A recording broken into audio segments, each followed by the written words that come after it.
Welcome on Texas football. It's time for State of the Program. I'm Bobby Burton, joined by CJ Vogel out there at the Senior Bowl practices. Jeff Howe at his home studio. We're going to talk Longhorns here, State of the Program, that 30,000-foot view of the Texas program each and every week that we do. Sponsored by our friend Adam Lowy over at the Lowy Law Firm and LowyLawFirm.com. CJ and Jeff, big news coming out this week, obviously, is the junior day just passed, but the final portal piece for winter recruiting just landed today, early this morning. Hero Kanu, defensive tackle, 6'5", 305 pounds from Ohio State, has pledged to Texas over Georgia, Texas A&M, Florida, and others. Jeff, I'll start with you. What does this mean for the Longhorns, in your opinion, and what they had to do at defensive tackle this portal period?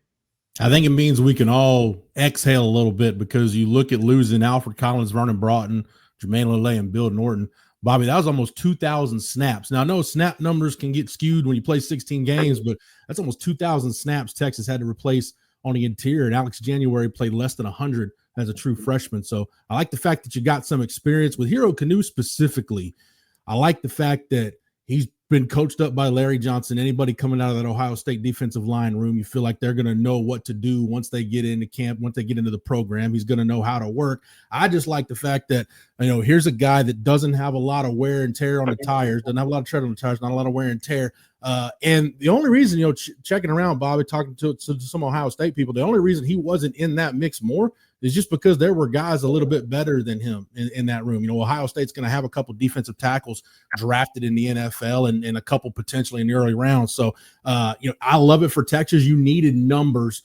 Now I think it puts them in a position that I'm really excited about. I think they need one more, just to feel really good about that room, kind of a 4-for-4 trade. It lets you go into the spring portal window saying, hey, best available guy. You got some run stuffers with Cole Brevard and Travis Shaw. You got a guy with Hero Kanu that's probably maybe more of a 3 technique, but hey, whether you want, you want kind of a disruptor, a gap penetrator, or just kind of best available talent, really lets Kenny Baker go about it a little more liberally with who they want to add and who PK wants to add in that defensive line room. So I love it from a number standpoint, and just feel a lot better about the depth chart, not having to rush those freshmen before they're ready. You can put them on a good developmental track, and if they prove to be good enough, then they can get snaps, but you're not forced to play those guys, which I think is the best thing out of all of this. CJ, what about you, buddy? Yeah, I'll back that up. You feel good, a little bit better, maybe not good yet, because you need to see these guys on the field and how they mesh, but you feel certainly much better with this body. To Jeff's point, there wasn't a lot of wear and tear with Hero Kanu, only 230 career snaps, but a guy who spent 3 years in the weight room, has played under Larry Johnson. I mean, look, that's very much a sign of approval when it comes to defensive lineman and development there for Texas here. When you talk about the type of bodies they have, I look at run stoppers with Travis Shaw, Cole Brevard. But again, we kind of came into the 2024 season thinking, how much of a pass rush could this Texas group get? And we found out very quickly that's one of Kenny Baker's strengths. So if you could marry what they bring to the table with the developmental promise and tutelage of that's to come with Kenny Baker in the spring, summer, and going into fall camp, I think that you're going to find a way to build a pretty solid core of interior defensive linemen. And that's really all you need when you consider the other talented pieces around. The other thing here, look, this is a 6'5", 315-pound body that's joining the Longhorns. Cole Brevard, 330, Travis Shaw, 325, all of them standing about 6'4" or taller. That's a good group. Yeah, they need size on the interior in the SEC. That's just a reality of it. All right, before we go to the next subject, I want to say thank you to our sponsor, each and every state of the program, brought to you by our friend Adam Lowy over at the Lowy Law Firm. Reach out to him if you've been injured in a car wreck, truck wreck, automobile accident of any kind. He and his team have 20-plus years experience of helping injured Texans. They give you a free, no strings attached consultation to let you know what they think of your case. Again, reach out to Adam and his group, LowyLawFirm.com. CJ, I'm going to go back to you. Baron Terell is the only Texas player at the Senior Bowl. 4 others opted out, citing just how many games they had played this year. First of all, how's Baron Terell doing? And then second of all, What have you heard from scouts and onlookers about Texas in this 2025 draft class? I know you talked to some NFL scouts, et cetera.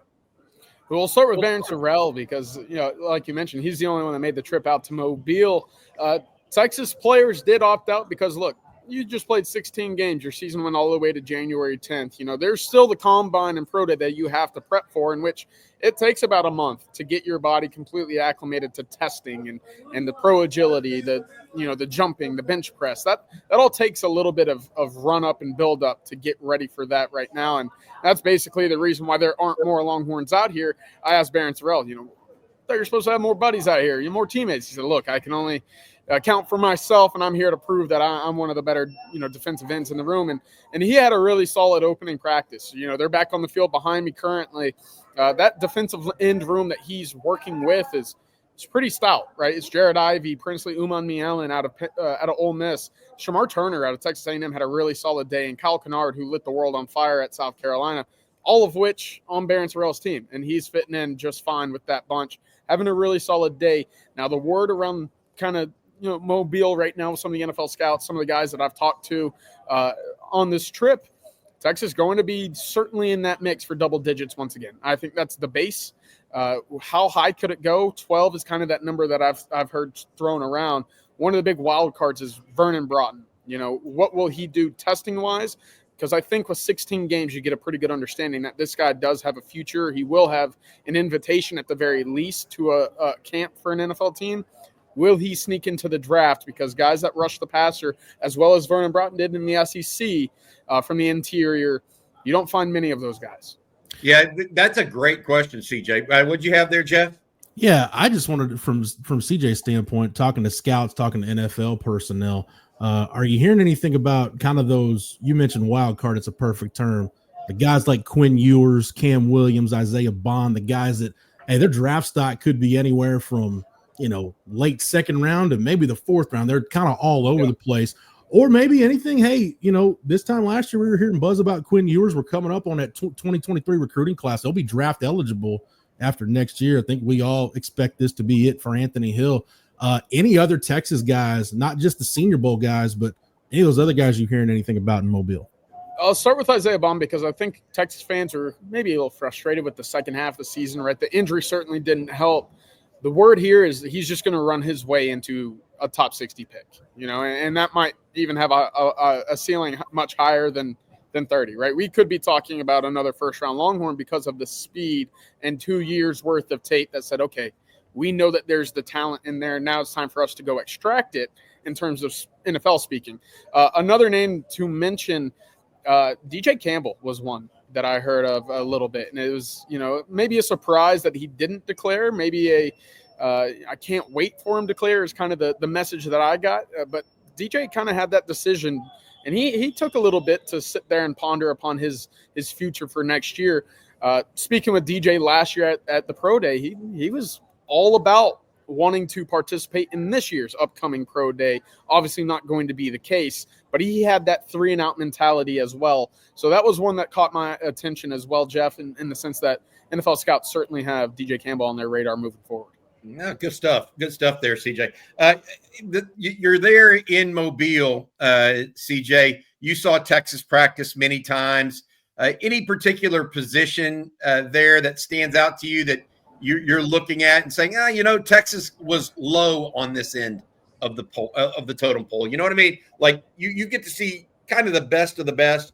Is there any position out there where you're sitting there saying, wow, Texas did not have as good of these guys at a particular position? That's a great question. I guess it might be more so pivoted or turned to 2025 because I'm watching that edge room very closely, obviously because of Terell, but the freaks that are here in Mobile from around the country has me very excited for the 2025 season. I'm not very high on the quarterbacks that are out here. I don't think it's a great wide receiver bunch. Jack Beck out of TCU might actually be my favorite wide receiver here. But those ends and just how important it is to get a guy that can win off the edge and really dominate a game off the edge is what I've seen so far out here. And I think Texas has two guys that can take over games. And if they're playing opposite of one another, well, good luck if you're an opposing offensive lineman set to face the Longhorns in 25. Good stuff there. All right, CJ and Jeff, we're also looking at this being the first week Texas is back at it in winter conditioning. We've seen some videos the Longhorns have put out. They put out little snippets to just tease us just enough. 30 seconds of Arch Manning yelling, Trey Wisner lifting some weights, that sort of stuff. Anything that y'all are looking for this week as the team gets back at it, particularly as it relates to the incoming freshmen? This is their first real chance to show what they've got, I think, in winter conditioning. Right, guys? Yeah. Go ahead, for me, Bobby, it's Michael Terry. Michael Terry III and how he does and getting him kind of acclimated and really figuring out what he can be and what he can do. I look at Sark's offense in 2025, Bobby, when you look at the pieces that are gone, you lose Jaden Blue, you lose that explosive playmaking ability, you lose Gunnar Helm, Isaiah Bond, all the stuff you lost. Sark really has a blank canvas. I think he can go into spring practice with no preconceived notions about what he wants to be or what he can be. Just kind of, hey, don't think about yourself. All right, we got to be a 12 personnel team, because then I think you start pigeonholing yourself and doing the whole square peg round hole thing. Just be a blank canvas. Just be a sponge and see, hey, we can be more of a two-back offense. We can be more of a 10 personnel offense. Whatever it is, go about it that way. And Michael Terry, CJ's, he fits into that in a number of places. He can be a part of your pony package if you want to be two backs. He can be a part of a 12 personnel package if you want to have multiple tight ends on the field. You want to do 11 or 12 personnel, he can be a wide receiver. So I just think getting his body right and getting him ready for what is going to be a really pivotal year for him, even as a true freshman, I think you're going to ask a lot of him, but he's talented enough. The talent's there for him to do it. Just what exactly do you want him to do, and how quickly can you figure it out? One guy for me that I'll be watching very closely is James Simon, the freshman running back out of Shreveport. We bumped into him at the junior day, just in passing. He looks like he's college ready, and that frame is ready to explode. He's 202 pounds coming in.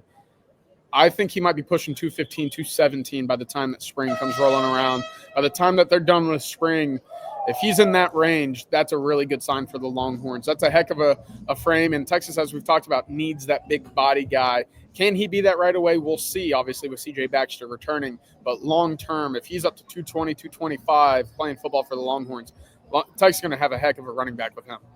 A couple other questions I want to ask y'all before we close up here on State of the Program. Comment first.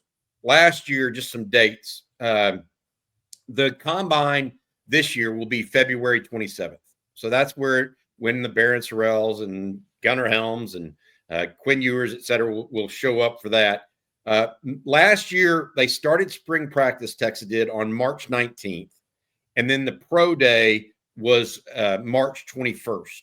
So it was really close, back-to-back almost, where they had start of spring ball as well as pro day. And then they had April 20th as the spring game. Texas has not come out with pro day or start and end of spring practice quite yet. So I want to put that out there for you guys. And then I also want to mention one guy we did not talk about as far as NFL draft stock that is accelerating or improving currently right now, according to some, is Alfred Collins. The NFL.com put out their mock draft. He went all the way up to number 50 in their mock draft. So that's one to watch. All right, before we move on to basketball, because Texas plays Chris Beard, the Longhorns are on 2-game win streak, kind of improbable at this point.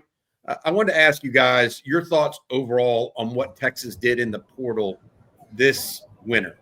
It maybe wasn't as productive as some previous portal windows have been for Texas, and that you have to wonder whether or not the run in the college football playoff really played a role in that or not.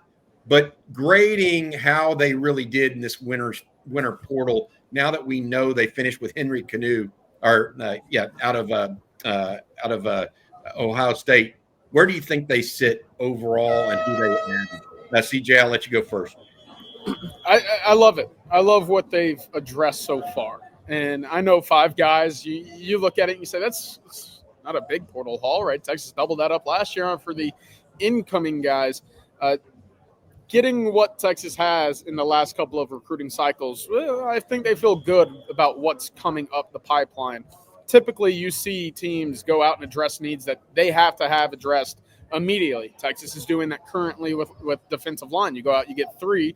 We're still looking at potentially a 4th on the way. That's addressing an immediate need. Texas going out and adding Brad Spence, perhaps an immediate need in terms of depth and guys that they can use in a versatile way. Jack Bomeister, very much the same. You got to have a punter that can boot the ball at an all-conference level, and at this level in the portal, why would you not go out and do this every single year? But to the point, what else is an immediate need on this roster? Maybe you could argue an interior offensive lineman, but again, I think Texas likes what they have with DJ Campbell, Cole Hudson, Nato Umeozulu. You got plenty in the chamber with a Nate Kibble, Connor Stroh on the way. Cornerback's another one. Do you feel good? Do you go out and add somebody? I think you like what you have with Kobe Black, Santana Wilson, Wardell Mack, some of these young cats, Cade Phillips, Caleb Chester coming in. You got a lot of bodies, a lot of talent. Now it's about seeing them take the next step. So I don't know if you're still looking at immediate needs versus luxury additions, which is where I think they'll go out and add a wide receiver in the spring, a speedster, a one-and-done kind of guy, someone that can take the top off and really stress a defense vertically. That's the one spot that I'm looking at saying, okay, it's a luxury need, of course, but it's teetering on a need. Other than that, I think Texas has done a great job of addressing their roster for next year. Lost a lot of speed the last 2 classes, not only with Isaiah Bond, but Jaden Blue, 14 touchdowns. Year before, we've seen how much Xavier Worthy's speed means in the NFL level, even this year. Jeff, what do you think of the Texas portal class overall? Yeah, I think if you're going to give it a grade, I'd probably give it a solid B, maybe a B plus. I think you got to grade it on a curve a little bit, Bobby, because this winter portal class overall, you look across the country, not as strong as some, available prospects in previous winter windows. But I think Brad Spence is probably the one pickup that we're not talking enough about. I think with his ability to rush the passer and to be kind of in that David Bendo role in terms of accounting for those snaps, a little bit of a different player, but you can still use Anthony Hill as a rusher, and you're not asking Anthony Hill to kind of play outside of his skill set, even though it's a wide skill set and he can do a lot of different things. I love the Brad Spence addition. Jack Bomeister, probably the most important one. Guys, when you talk about getting special teams right and helping your defense, especially a defense that I think is going to take some time to come together down the middle, that's, as Rod Babers calls it, the central nervous system of the defense. Field position is the best way to help that defense. And if you got a punter who can legitimately flip the field like Ryan Sanborn did 2 years ago, didn't really get that last year, even though Michael Kern, I think, was much better at the end of the year than he was at the start. I like Bomeister, but I'm with you guys. I think when you look at the offense, maybe if there was anything they had to do over, maybe in hindsight, if they knew they were going to lose Amari Niblack, maybe they would have pushed for Max Clare out of Purdue a little bit harder, but nothing you could do about that now. So Sark's got to do some adjusting there. But I keep thinking, Bobby, it's just my gut feel. There weren't a lot of fireworks across the country in that winter window. I just got a feeling, once as rev sharing becomes a thing and we figure out how collectives are going to be involved, I think there's going to be a couple of big-time guys available in that spring window. And I love what Sark has done with the portal, Bobby, because they're not taking guys just to take guys. They're taking guys that can help them, because at this point, you can't waste roster spots. You're trying to win not just an SEC championship, you're trying to win a national championship. You go back to Sark's first spring, some of the guys they took, I applaud their efforts, but, man, they just needed bodies. So they were just taking guys, kind of whoever was available. Now they can pick and choose. And to CJ's point, whether it's corner or some of these other positions, offensive line, I think you're seeing this Texas staff, hey, trust your development, trust your evaluations that you made on the recruiting trail, trust what you've done in-house with your own guys to develop them and see if they're ready for prime time. And if not, hey, you can go out in the spring window and maybe get you that interior defensive line, that interior offensive lineman, or that corner, whatever it is, to kind of supplement what you've got. So I think it's a good sign that the fact that this staff has kicked the tires on some guys but said, nah, we're good. They're trusting themselves as a developmental staff that, hey, we like where we're going with the guys that we brought in-house in terms of from the high school ranks. Guys, I could give it a B minus. And I'll say this, because I'm a little bit like I would have liked to seen maybe some higher-end defensive linemen, but I'm not sure the higher-end defensive linemen went in the portal. Right. To y'all's paint that. I still think Texas lacks speed at wide receiver next year, like true elite big-time speed. So we'll see. We'll see what that means. Could they take a tight end? To your point, Jeff, you mentioned Max Clare that ended up at Ohio State. Defensive back, What about a corner with some experience to go opposite Manny Muhammad? I mean, you're relying on a true sophomore in Kobe Black to be the starter as of right now, unless a Jalen Gilbo pops out at corner. And then you're looking at a brand new nickel potentially in Wardell Mack if that happens. Look, my take on it, I would have liked to see Texas grab a couple of more guys that are older, more experienced, that had starting level snap numbers. That's like you saw with Andrew Makuba. How valuable was he? Right. How valuable was Jermaine Lole, Bill Norton? Obviously, just guys that really mattered. Matthew Golden in 2024. I don't know if Texas has that level of what I would call portal class at this point. In fact, I would say they don't. And that's my only thing, because I do think Bomeister and Spence address positively in that way. They're both starter level guys. The defensive tackles are good players. And to your point, Jeff, when you first said it, it allows you to exhale a little. Oh my God, we're not going to get run over. Right? That's really the piece of it. You're like scared you're going to get run over. But I would say more B-. I'm waiting to see if they can crack get some more starters in the portal. CJ, you had something? I think that's fair. Just in the sense that Texas had a lot of snaps.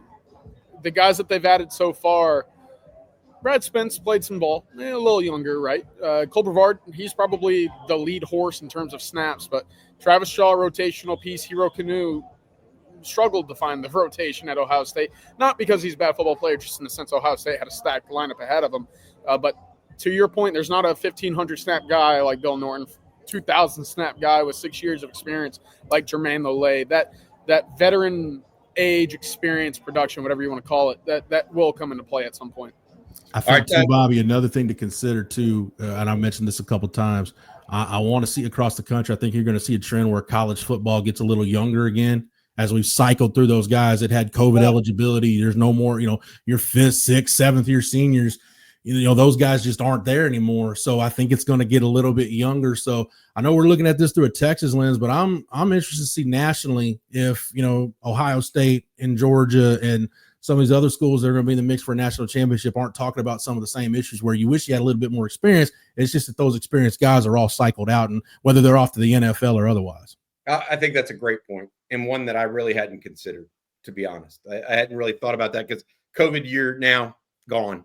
Mm-hmm. You're not going to see guys with the average age of a BYU team suiting up, right? Anymore. All right, guys, before we get going, I want to ask you all about basketball. Texas beats A&M over the weekend. Unbelievable comeback.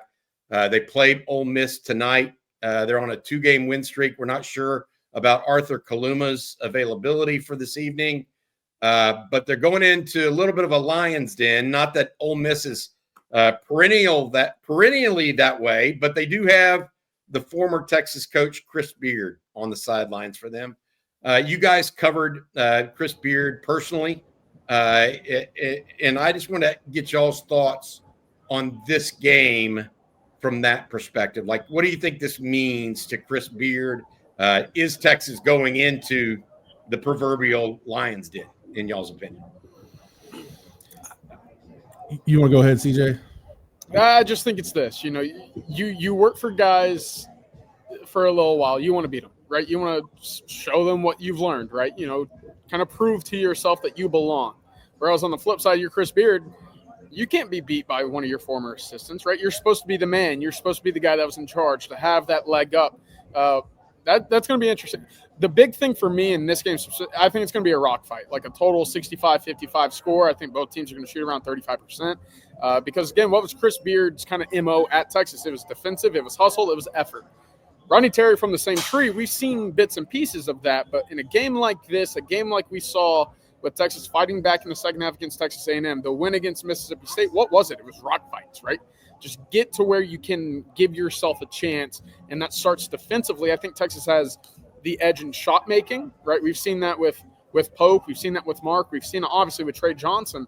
Where they're going to be tested is the defensive rebounding, not allowing extra possessions, and rim protection. It's been an issue all year.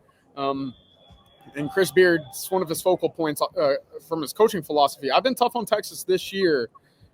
They have a path right now to a 500 record in SEC play. Will they get there? We'll see. But if they could do 500 in SEC play, they'll make the tournament without any question. And that, to me, is a pretty solid year considering kind of the turnover that we've seen with this roster. Yeah. I felt like the magic number was 8. If you can get 8 conference wins going into the SEC tournament, I think, especially as good as the league is this year, I think you're going to be okay. As far as Chris Beard, Bobby, there's always going to be that what if, what if things had worked out differently? He was at his dream job. I think he fit perfectly with what the fan base wanted. And there's nothing we can do about that now except to think about what might have been. But I'll tell you what, there's 2 things you better do when you play a Chris Beard team. You better take care of the basketball, and you better be prepared to not stand around on offense. You better be cutting, setting screens, moving, because if you're stagnant, they'll put pressure on the ball, turn you over, and that's how Chris Beard teams can run up a score if they're getting in transition and scoring points off turnover. So if Texas does those 2 things, aside from shot making, like CJ said, you'll give yourself a chance. But if it's a game where it's a high turnover game or you're just stagnant on offense and rushing a shot when the shot clock winds down, could be a really long night in Oxford. Here's what I would say. I think this game shows whether or not A&M was an anomaly of sorts, right? Beating Missouri at home, okay, get it. Beating A&M, 13th ranked team in the country, big comeback. Mm-hmm. Was that just an anomaly? They're going to have one big game this year or a couple big games and then kind of peace out, when they go on the road to Oxford. That's what this game means to me. It feels that way. And that's why I wanted to bring it up in State of the Program, because I feel like this could be one of those games that you're sitting on a lever point in the season, in my opinion. You win this one, all of a sudden people are like, whoa, wait a minute, Texas on a run. Yeah, they might have a number by their name. Yeah, exactly. And they're serious. And you don't, or you really go in the the tank and lose bad. You're like, oh, last Saturday was just an anomaly. It doesn't mean what we thought it might mean. And so that's where it's at. And beyond that, Bobby, I think if they lose tonight, and depending on how it looks, the game Saturday against LSU on the road becomes that much bigger. And you think I just looked at it, the latest update from the NCAA net. LSU is the second worst team in the SEC according to the NCAA net rankings. They're still 67th in the country in net. So 15 of the 16 teams in the SEC are top 70 in the net. So you thought you were maybe getting the break going from the Big 12 to the SEC. No, it's just as hard, if not harder, night in and night out. Got it. All right. We're going to say thanks. That's it for today's State of the Program. Thank you very much, Jeff Howe and CJ Vogel. Also, thank you to Adam Lowy, our sponsor for the State of the Program. Reach out to him at loweylawfirm.com for a free, no strings attached consultation if you've been injured in a car wreck, truck wreck, automobile accident of any kind, including ATV and 18-wheelers. All right, for Jeff and CJ, Jeff, you have fun. CJ, enjoy practice, man. I'm a little jealous that you're out there at the Senior Bowl right now. Y'all have fun, guys. For Jeff and CJ, I'm Bobby Burton. Hook 'em.